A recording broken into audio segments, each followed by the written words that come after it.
Good afternoon, learners. Good afternoon, learners from Luzon, Visayas, and Mindanao. This is Tutor Jess again, and welcome back to our English 6 episode. Kumusta naman ang lahat? Okay, and Tutor Net will not be able to be with us this afternoon because she has a very important thing to do. Okay, but next week, okay, she'll be with us again. All right. And before we start, let me greet these very consistent learners from quarter one up until now. Andito pa rin sila. So I'm really proud of you, everyone. Okay, hi Cassandra Bravo, our first, okay, early bird natin si Cassandra Bravo, followed by Roxeline and Gerald Arvidula Cantur. Okay, and who's this one? Roxeline Adderall, Irian May Zacarias, that is from SDO Sorsogon City. Wow. This one is very far na ano. Joseph Conrad Bulaklak, and then Angelo Estrada. Angelo Estrada is from San Lorenzo Ruiz. Okay, and Tricia Denise Stanislao, Aldrich Mikate. Good afternoon. From what's this? Rojas East District SDO Isabela. Wow, may Pampanga, may Pangasinan, may Bicol, may may Isabela. And how about Trisha Lorraine Paguyo from SDO Isabela too? And Gerald Arvidula Cantor. Oh, thank you so much. I can see a lot of learners from SDO Isabela. Thank you so much, SDO Isabela, particularly to Villa Conception Elementary School for really participating. For really cooperating. Okay, and yeah, participating and supporting our Itulay session. Okay, and Eliza Jane Atriginio from Isabela Region 2. Okay, watching from Malasin Elementary School. Ilaga naman yon. Very nice. Okay, and also we have here Josh Victorio. Okay, from wow, 7. Okay, grade 7 na pero grade 7 ka na but you're watching with us. You're very welcome in here, Josh. We also have who's this one? Nicole Bygor and Kevin Martin Dolantap. You know what? As much as I want to read every of your greetings in here, but our time is just so limited. But worry not because I make sure that I can really see these. Okay, as many as these comments in here, nakakatuwa. Oh, hi, Gyro Alexander Flores. And also Muriel Joyce Bulletin. Huh. And okay, Kevin Duluntap. Hi, good afternoon, everyone. All right, so since Tuesday today, oh, hi, Shandy as well. Okay, from San Lorenzo. Okay, since today is Tuesday, definitely our Choose English Day. So before we start, anong week na tayo ngayon? Okay, we're finished with our week 3, so we're going to embrace week 4 this very time. Okay, so I know that you can all see my screen. Okay, so let's now proceed to that one. Okay, so week 4 na po tayo, learners. We are going to talk about on how to use a particular kind of sentence for a specific purpose and audience, particularly on how to respond to questions.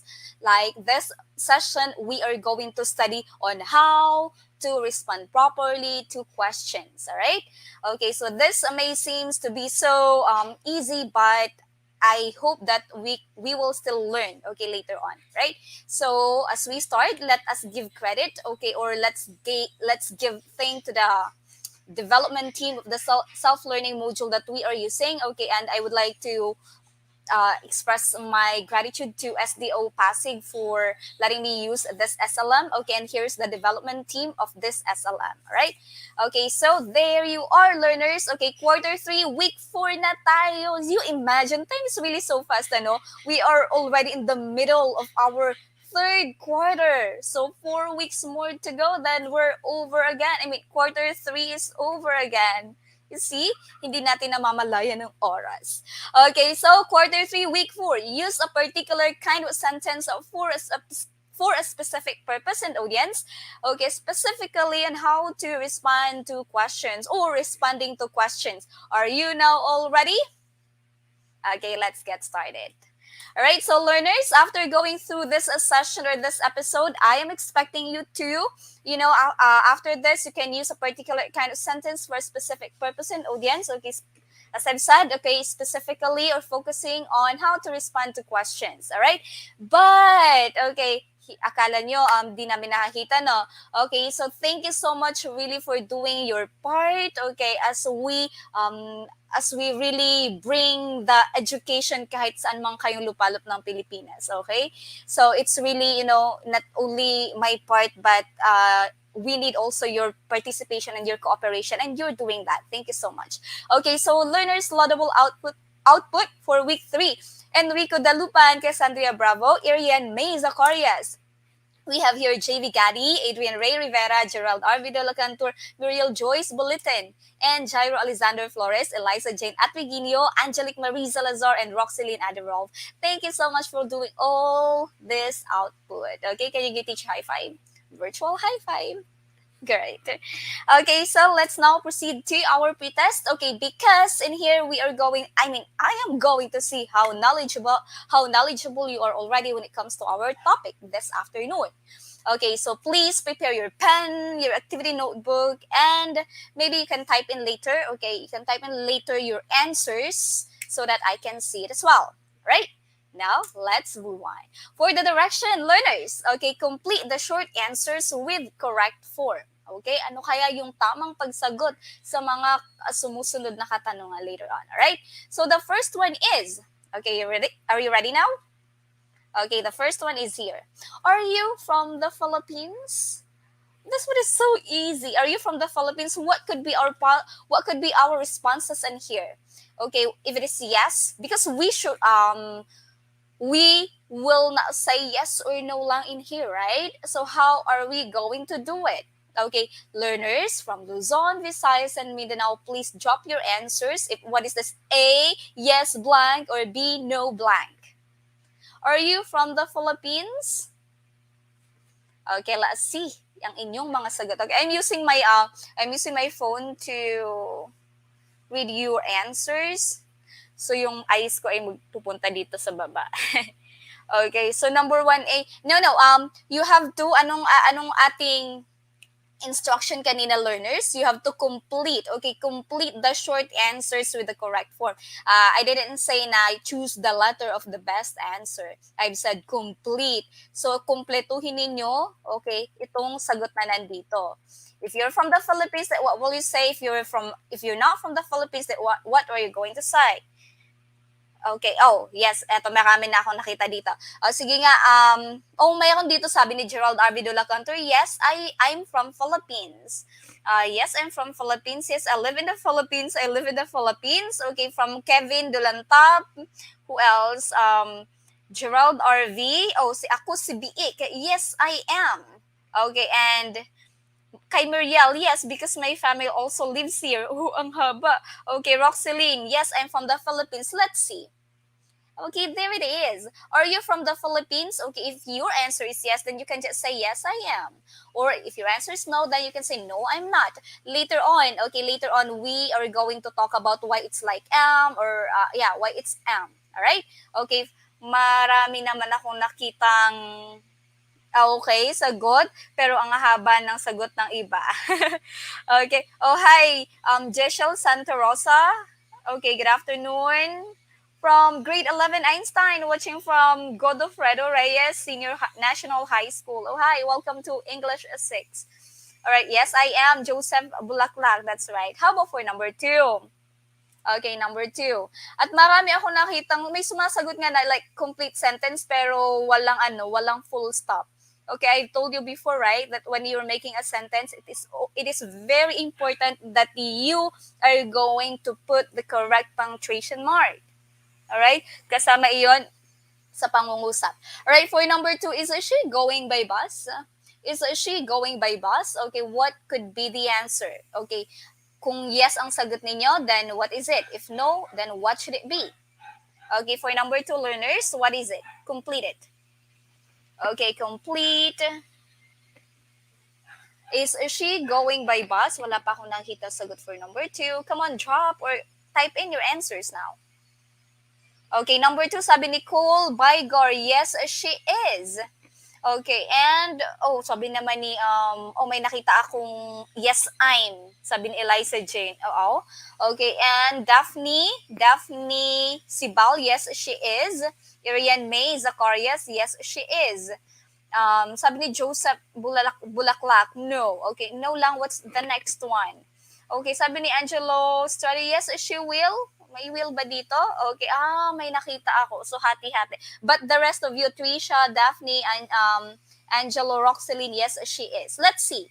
Okay, if your answer is yes, then you'll say yes, she is. If your answer is no, no, she isn't. Okay, that's the possible questions. Okay, to this. I mean, that's the okay. These are the possible answers. Okay, or responses to this question.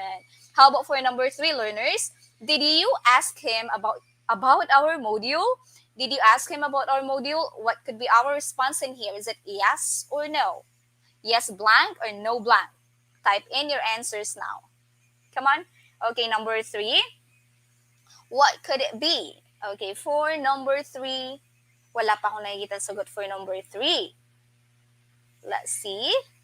Oh no.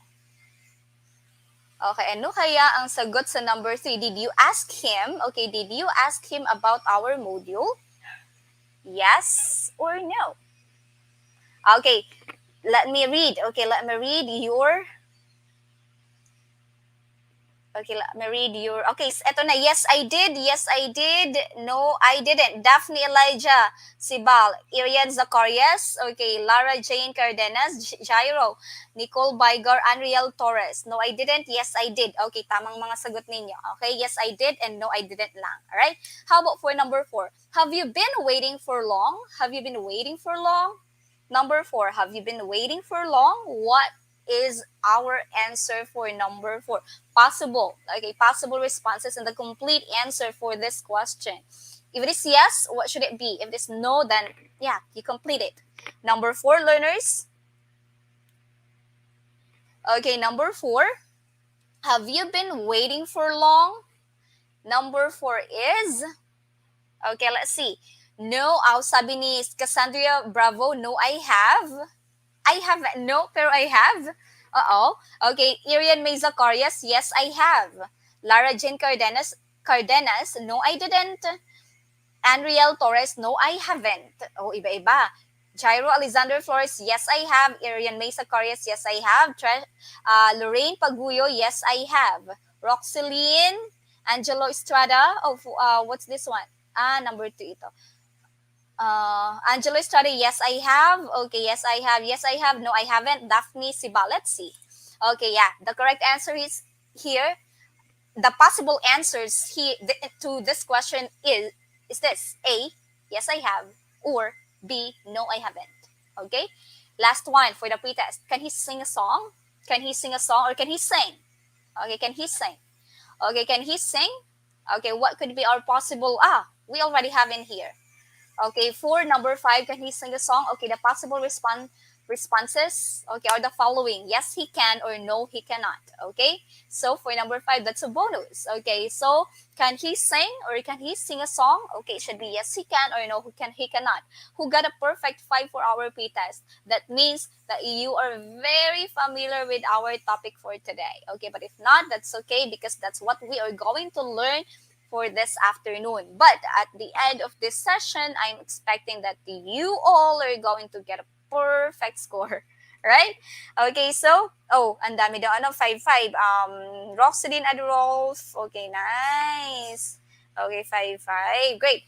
Okay, so let's now proceed to our recap. Okay, recapitulation or our review. Learners, if you were with Tutor Jess last week, what did we study? Sige nga, can you give me, a recap on what we did talk about last meeting or last week? Who can give me, a review or a recap about what we had discussed last week? Sige nga po, ano nga po yung pinag-aralan natin last session? Okay, I'm going to see kung naalala pa. Okay, drop your comment, type in your answers now. Okay, so sabi ni Roxeline Adderall about opinion or viewpoint. Okay. So more. Yeah, it has something about, opinion. Kevin, opinion about opinion. Mm, okay. Viewpoints based on opinion. Gyro, Flores. Viewpoint or opinion. Ah, okay. Well, that's you know that has something to do with opinion. Okay, about the viewpoint. Okay, but particularly learners, we discussed about concepts or techniques on how to make a stand based on any issue, because last meeting we did talk about making a stand based on an informed opinion. Okay, but yeah, your answers were all correct here, because um, y- our topic last meeting was about opinion, all right? But to be specific on how to make a stand based on any issue or any informed opinion, all right? Okay, so naalala niyo pa ba yung mga concepts or techniques on how to make a stand based on any issue? Okay, let me give you, a very quick review. All right, so eto lang. Okay, we have just to focus into these four. The first one is get straight to the point. Okay, avoid being biased, know your facts, and be respectful in giving opinions. I've told you, learners, that you have to remember these, because if you are going to apply these things in your life, then it's going to be a big help. All right, so you always remember this one, that when you're making a stand based on any issue, you have to be okay, get straight to the point, avoid being biased, know your facts, and be respectful in giving opinions. Okay, so let's now proceed to, yeah, remember, I have put this one in here so that you can always remember it. Okay, everyone is entitled to his or her own opinion, and I have told you that last time. Okay, that hindi nyo kailangang makipag-away to insist your opinion, because you have to accept that every one of us is entitled to our own opinion. Lahat tayo may karapatan to voice out our opinion. It's just, a matter of respect and acceptance, all right? And we should always accept the fact that our opinions will always be different from others. Kasi kahit even if he or she's your family or best friend or classmates, there's come a point na may isang issue na magkaiba kayo ng, pinaniniwala ang pinanindigan. But that doesn't mean na aawayin mo na siya like that, okay? So you just have to accept that and respect the differences, okay? So expressing opinions without knowledge, basis, or pieces of evidence, or what we call proof, is considered irresponsible. That's why, prior to the topic that we had last week, you guys talked about with Tutornet providing proof or basis, okay, or evidence to support your opinion. Napakahalaga nun, learners, okay, that when you're making a stand, okay, you should know the truth as well, yung fact as well. So mag-search din kayo ng information, because when you do not, and then you just going to listen to what you saw, to what you hear from other people, then that's being so irresponsible, all right? So malay mo, mali pala yun, all right? So know your fact. That's why dun sa concept natin kanina, know your fact. You have to consider the truth in here, right? Hindi dahil sinabi ng best friend mo ay tama na iyon. That's no, no, no. You have your own mind, you have to use that one. You have to use that one, and maximize that, all right? Okay, so that you can be, a responsible one. All right, and one should always be tactful when giving opinion. All right, so sabi nga natin kanina, let's be respectful. He or she must understand what had transpired so that the opinion expressed becomes worthy and meaningful. Okay, why? Very important that we always provide evidence, we always provide proof, okay, and we always consider the truth and fact, para hindi tayo nagmumukhang, that's the very trend word now, para hindi tayo nagiging marites, they say, all right? So ayun, do not normalize yung pag-stand sa isang issue nang walang proof. Okay? Make sure na nag-research din kayo. That's, you becoming a responsible citizen of the Philippines. And you becoming a responsible person. Alright? Okay, and let's now, okay, are you still with me? All right, so let's now proceed to our lesson. Okay, but before this one, I have this question for you, everyone. When do you stand on an issue? Sige nga po, when do you stand on an issue? Mhm. Okay, so well done. Making a stand on an issue requires process. Okay, process. It is important that one must understand the essentials of the issue along with its pros and cons. Oh, naalala niyo pa ba last time we have discussed that when we are standing on any issues, it's just either two lang. Your options are just two. Okay, walang tatlo, walang apat. Walang teacher, pwede bang sa gitna na lang kami para safe, para walang magagalit sa amin, you know? So, ang sabi ko sa inyo, walang naninindigan na nasa gitna. Okay? Kung naninindigan kayo sa isang bagay, okay, it's either yes or no lang. And you know, when you are going to make a stand, then you have to know the pros and cons. You know what pros and cons are, right? Okay, ano yung maybe the advantage and disadvantages. Okay, you have to consider that as we've said that it requires process. Okay? So, most of the time, we express our stand publicly, which tend to influence how others think of an issue. Some may agree, others may not. Okay, so ayan yan. Okay, especially, learners, when we are really publicized our opinion, okay, and ma, you know, may certain points do na it will really influence a lot of people. Halimbawa kayo or sa age group ninyo, pag sinabi mo may mga a-agree sa inyo, may hindi a-agree. Okay? So that's why when let's say for example in using social media, when you are going to post your own opinion in there, though that's your own, that's your own social media, or that's my account, okay, and I can do everything in here, I can post everything in here, but learners, you should be very responsible as well. Okay, yung opinion ba na pinopost mo ay ay may basis ka ba doon? May supporting evidences ka ba doon? Kasi if not, you are becoming irresponsible kasi it's just like spreading fake news. It's just like planting wrong thoughts sa mind ng ibang tao, ibang age groups sa inyong kasame ng age level. So this one is very important, all right? So hindi basta-basta magpo-post or magsasabi ng kung ano-ano. Okay, not unless that has or let's say backed up siya ng evidences and proof.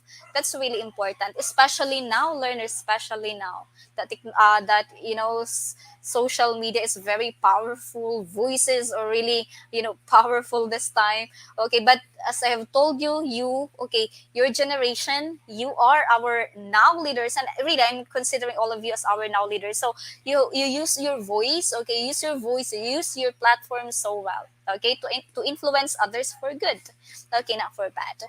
All right, so and anyways, okay, that one has something to do with our lesson. Okay, now let's move on to our very topic. Okay, use a particular kind of sentence for a specific purpose and audience. Okay, we are going to focus on responding to questions. Paano ba or how are we going to respond properly when we are asked questions, right? Okay, so how do we properly respond to question, learners? How do we really do it? Okay, so I have here the sample question. Do you think you are being unfair? Okay, could you please, everyone, repeat this after me? Do you think you are being unfair? All right, so let's, discuss this question in here. Are you still with me? Okay, still.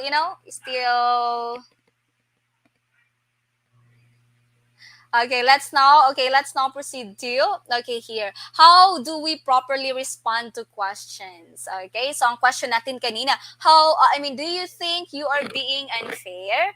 Okay, so the response given was why. Okay, pwedeng ang sagot natin ay the answer will be why. Do you think you're being unfair? Why? Okay, and why is it? Why? Alright, what does that supposed to mean? Okay, the response include explanation and reason. Okay? Kasi, yung tanong, it's not a yes or no question. Okay? So, it requires explanation and reason. Why? It's because of this and blah, blah, blah. Alright? So, let's now proceed to, okay, identify the type of questions. Okay, in order for us to really respond to questions properly, we should, okay, the very first thing, you should know, okay, or you should identify the type of question first that is being given to you.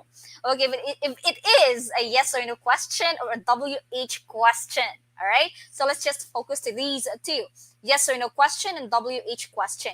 Pag yes or no question, okay, what's that? This one is formally known as a polar question. Okay, in English, polar question yan. Or a general question is a question whose expected answer is one of two choices. Okay, one that affirms the question and one that denies the question.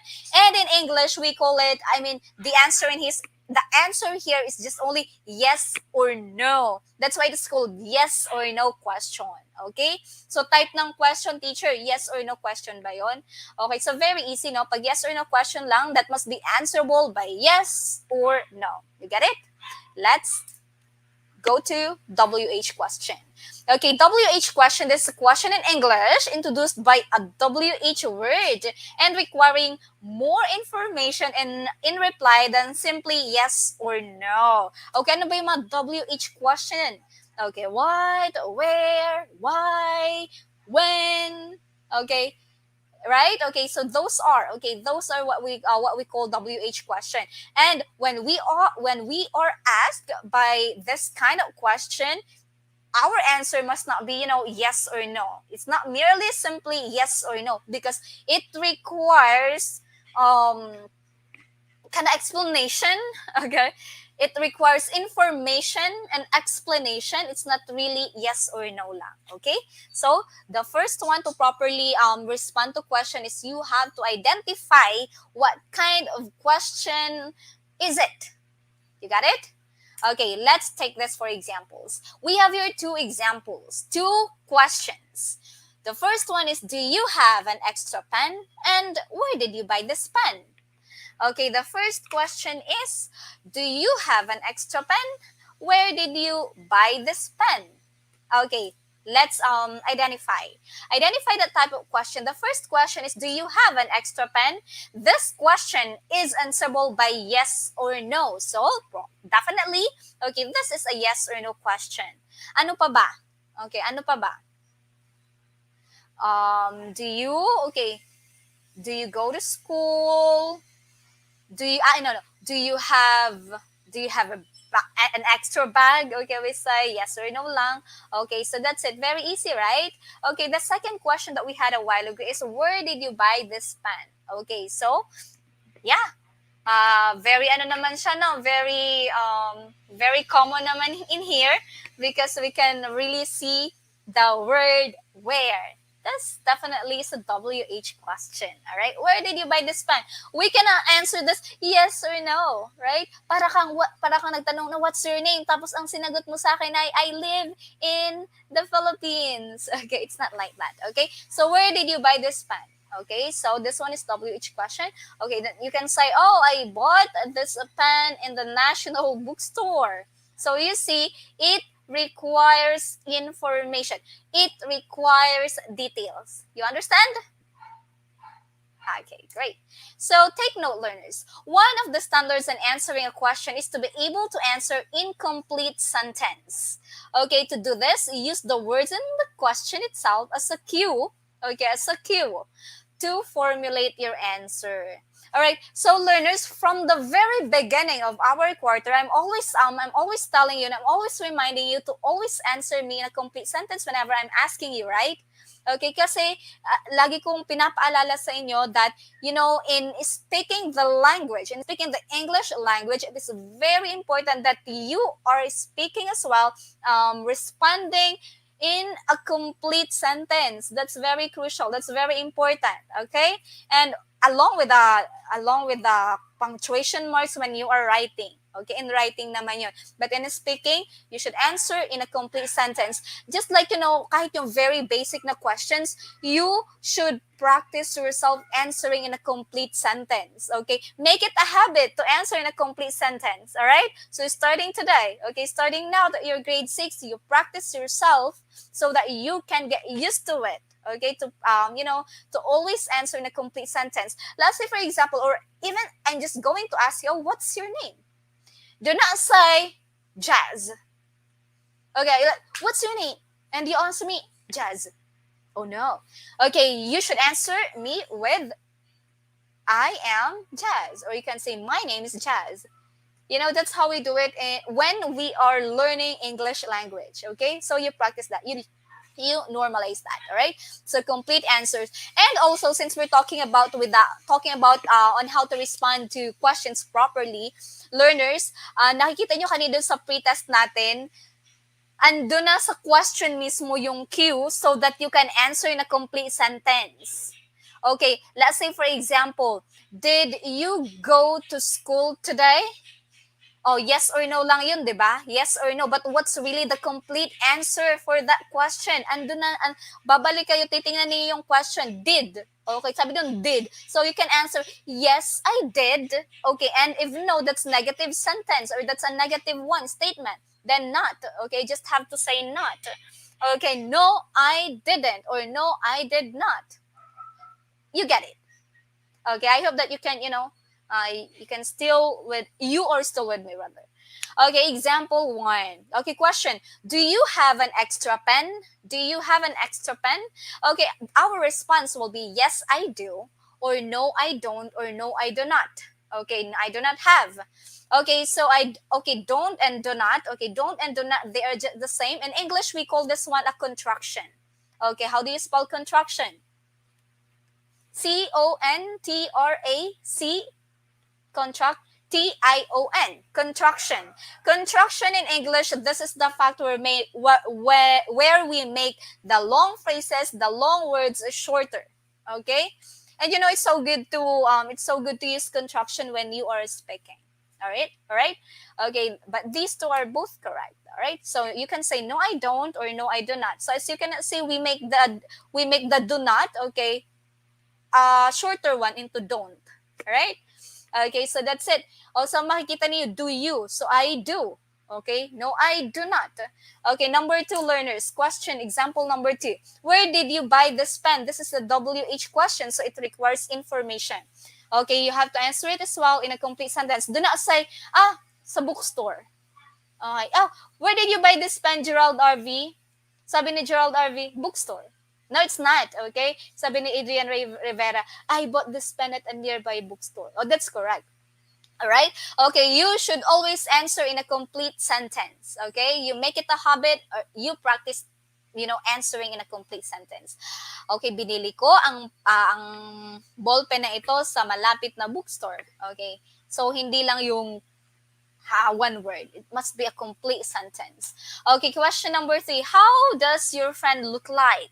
How does your friend look like? Okay, this one naman is how. So in here, definitely it requires details and information. Paano nga ba? Details. Okay, details or information. Okay, how does your friend look like? Is she good? Does she look like an actress? Okay, or a princess? You answer it in a complete sentence as well. Okay, as you can see here in the example response, okay, she looks like an angel.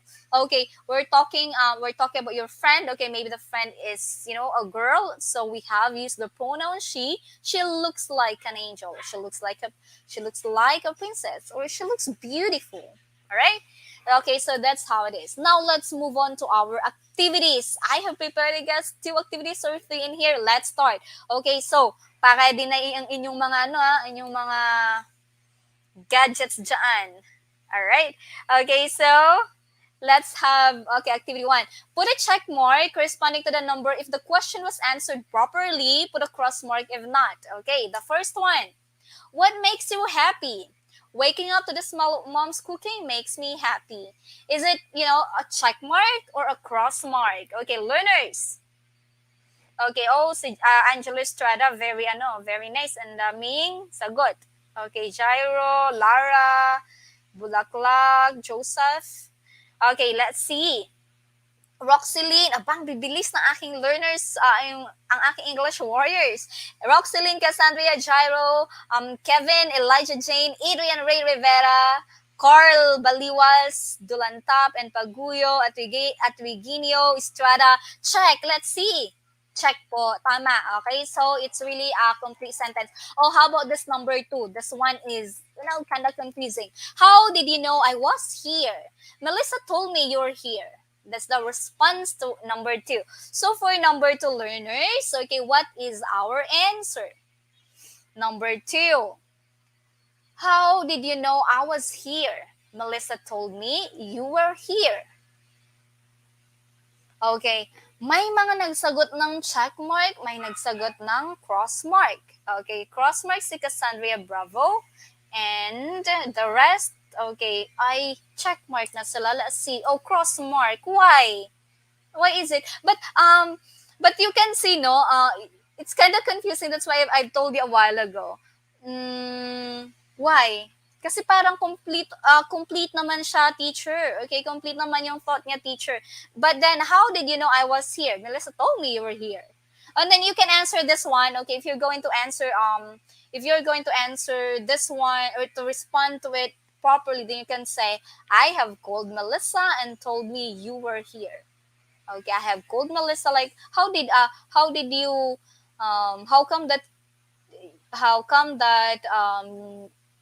that you've got this answer? I mean, who told you? Sabi si Melissa, pero anong ginawa mo prior to that? Okay, maybe you've called. Then you can say, I've called Melissa and told me you're here, right? So, for number 3, has the doctor given you the prescription? The answer is no, he hasn't given you the prescription yet. Okay, is it a check mark or a cross mark? Okay, number 3. Okay, number 3. Okay, check mark for Alexander. Okay, cross mark kay Adrian. Okay, I'm sorry yung eyes ko bumababa dito kasi I'm using phone in here, right? Kay Urian May, check. Kay Angelo Estrada, check. Kay Trisha, check. Okay, you know what the correct answer is? Wrong. Why? You. Okay, so it should be what? It should be what? Me. Has the doctor given you the prescription? No, he hasn't given me the prescription yet. Okay, minali lang natin yung word dito. You said, di niyo napansin yung you kanina? Okay, it's wrong. Okay, great job. Now let's move on to activity number 2. And here, read the following questions and answer it correctly. Select your answer from the choices. Number 1, do you like English? A, yes I do. B, yes I can. Or C, yes I am. The correct answer for number 1 is... O sabi ni Adrian Ray, yay! Bayay! O, Irian May Zacarias, A. Alexander Flores Cassandra Bravo. Okay, and Adrian Ray, bakit C? Bakit naman Jairo Alexander, bakit yes I can? What? Okay, pero the rest ay letter A ng sagot. Eliza Roxeline. Okay, Kyle Joseph Tubuan, Carl Baliwaz. Okay, this one is letter A. Do you like English? Why? Yes, I do. Di ba sabi ko sa inyo, you go to the question. Okay, kasi nandoon yung cue, kung ano yung complete answer. Okay? Bakit may nagsagot ng yes, I can? Meron ba kayong can na nakita dito sa may tanong? Wala. Okay, bakit may nagsagot ng yes, I am? Okay. Okay. May be verbs ba yung ginamit ko dito? Like, are you? Like that? Okay, hindi naman. So, we do. So, yes, I do. Okay, that's correct. Yes, I do. How about for number 2? Can you ride a bike? Okay, how about you guys? Can you ride a bike? Number 2. Sabi ni Jairo, I love English so much that it makes me fluent. Okay, in English. All right, so Eliza Jane, you love English so much too. That's so nice.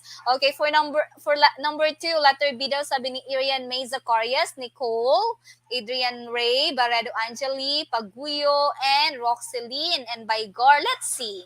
Can you ride a bike? Yes, I can. Okay, keyword, you go back to the question. Can. All right? Good. So easy lang, right? So number 3, are you a student? Yes, I am. Yes, I do. Yes, I can. For number 3 learners. Okay, ang sagot ay Okay, are you a student? Are you a student? Okay, type in your answer now. Come on. Okay, number 3, Cassandra, Bulaklak, Zacharias A. Tingnan natin. Yes, I am because this one is a B verb. So, magginamit na akong R. Okay, R. Okay, R is what we call B verbs. Is, are, am. Okay, next, number 4. Do you have a dog? Do you have a dog? Okay, that's for number 4. Do you have a dog? Do you have a dog? Yes, I do. Yes, I am. Yes, I can. What's your answer for number 4, learners? Sabi ni Arian May Zacarias. Okay, and Angelo Strada. And Cassandra Bravo, it's letter A. Okay, that's correct. Yes, I do. Keyword, ang tanong natin sa taas, do. Do you have? Alright? Number 5, learners, do you eat vegetables? Do you eat vegetables? No, I don't. No, I do. No, I can. What is your answer for number 5? Okay, show me your answer now, learners, for number 5. Okay, number 5. Okay, ang sagot ni Irian May Zachary, si Irian May, nangunguna lagi, no? Very, ang bilis mag-type. Okay, B daw. Who's this one? Kevin, Duluntap, B. Nicole Baigor, B. Okay, tingnan natin. Wait muna, bakit B ang sagot ninyo? Hala, ang daming B nga. Trisha May, Paguyo, Gianna, Adrolf, Angelo Estrada, A ang sagot nila, no I don't. Alam, may mga nagsagot ng no I do. Ang do, okay, pag no, that is a negative, that's for a negative statement, right? So, pag negative, may not yun dapat. So, when we're talking about no in here, ang mga sagot ay no, so dapat not. Okay, I do not. Okay, it should be I do not no, I do. When you say I do, that is yes. Okay, yes, I do. For no, no, I do not. Okay, may not pag negative sentence. Alright? Okay, we got a perfect score for activity 2 and activity 1. Okay, you give yourself, a very good clap. Good job, Soph. Okay, great. Okay, now let's move on to our wrap up. Okay, because time is really there. Fill in the concept of the lesson that we just have learned today. To be able to respond to questions correctly, you must remember to, oh no, I'm so sorry. This one is, I just forgot the word. You must remember these. Okay, how do you answer the question? Okay, I'm sorry. Please, just do not mind the word to and here, right? How do you answer the question? Okay, to answer the question, use the words in the question itself as a cue to formulate your answer. Okay, to formulate your answer. Okay. Mukhang na inaantong na si teacher dito mag-type. Okay, 4 a.m. ko kasi nagawa ito. Okay, nagka-jumble na yung word. Alright? It should be to answer the question, use the words in the question itself as a cue to formulate your answer. Okay, so pasensya na. Antong na si teacher ninyo. Okay, so next. Lastly, what do you need to identify for the type of question? Okay, you need to identify the type of questions, whether it is a WH question or a yes or no question. And also, that's correct. Sabi ni Angelo dito, here, it must be a complete sentence. Oh, that's right. Okay, that's correct. Oh, yun learners you always remember that when you're asked a question, you have to really answer in a complete sentence, okay? So let's now proceed to post-test. And here, I'm really expecting all of you to get a perfect score. Hindi ko naman kayo pinipressure, pero parang ganun na nga. Okay? So let's have this one. Read the following sentences and respond to each question correctly. Please remember to answer the question in a complete sentence. Okay, but for here, okay, I'm expecting different answers coming from you. Let's have this one. Do you like a chocolate-flavored ice cream? What should be your answer? Tingnan ko nga, kukuha lang ako ng mga first two na magsasagot. Do you like a chocolate-flavored ice cream? Number 1, come on, type in your answer now, learners. Go, go, go. Okay, yung first two ang aking babasahin. Anong sagot ninyo? Okay, Mamie, yes, I know. Cassandra Bravo, yes, I do. Adderall, no, I don't like chocolate-flavored ice cream. Okay, yeah, pwede yes, I do, and no, I don't. Okay, I don't like, and you do like. Number 2, why do you feel sad and lonely? Okay, number 2, learners, why do you feel sad and lonely? Are you sad and lonely right now? I hope you're not, because we're studying English and I don't want you to be sad and lonely. Okay, anyways, for number two, why do you feel sad and lonely? Okay, possible answer? I mean, what's your answer? Why? Number two, come on. Comment down your answer for number two. I'm just going to read two answers. Okay, sabi ni Jairo Alexander Flores, because I'm lonely. Yeah, why are you lonely nga? Jairo? Because, what's the cause of your loneliness? Okay, because I feel lonely. No, no, no, no. Why are you lonely nga? Why do you feel sad and lonely? Because, like, what happened? Like, what happened? Why you're sad and you're lonely? Okay, sabi ni Angelo Estrada, because I feel sad and upset. O meron naman dito Carl Baliwas, because I am hungry. That's right. Okay, I feel sad and lonely. O sabi ni Dolon Top of very good. Ito ay kaso walang walang full stop very good na sana walang period lang. I feel sad and lonely because I got a low score in my test. That period pa yon. Okay? So let's see. I feel lonely because I am sick. Okay? So, wag lang because. Wag kayong mag-start sa because. You get the cue in the question and then the because is in the middle. I feel lonely because I am sick, I'm hungry, and whatsoever. Number three, what would you like to do during your free time? What would you like to do during your free time? Okay, ang dami yung sagot na because okay naman yung because, but we prefer to answer in a complete sentence. Okay, you get the keyword, like I feel, nung kanina, no? Tapos yung because niya must be in the middle na. Okay, come on, learners. Number three. Comment down your answer. What would you like to do during your free time? What would you like to do during your free time? It's so hot in the Philippines. Okay, so what would you like to do in your free time? Okay, for teacher. Okay, I would like to watch a drama series during my free time. How about you? Okay, I doing during okay, I would like, oh my would. Okay, so you use would and then you answer I would like to, okay, to play games, study, and read a book, sabi ni Angela Estrada. Okay, number four, how do you keep yourself healthy during this pandemic? How would you keep yourself healthy during this pandemic? Okay, I'm going to answer this. I can keep myself healthy by eating nutritious food. Okay, we can say that. Okay, sabi ni Jana, I would like to eat. Okay, number five. What time do you study at home? What time do you study at home? Okay, our answer is I study at home at 6 o'clock in the evening.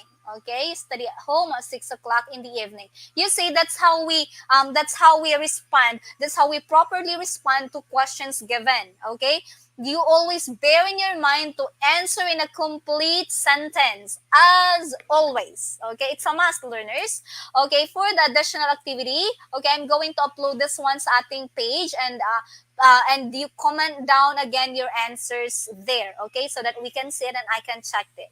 Okay, here's the questions. Okay, and I'm expecting that you are going to answer in a complete sentence. Okay,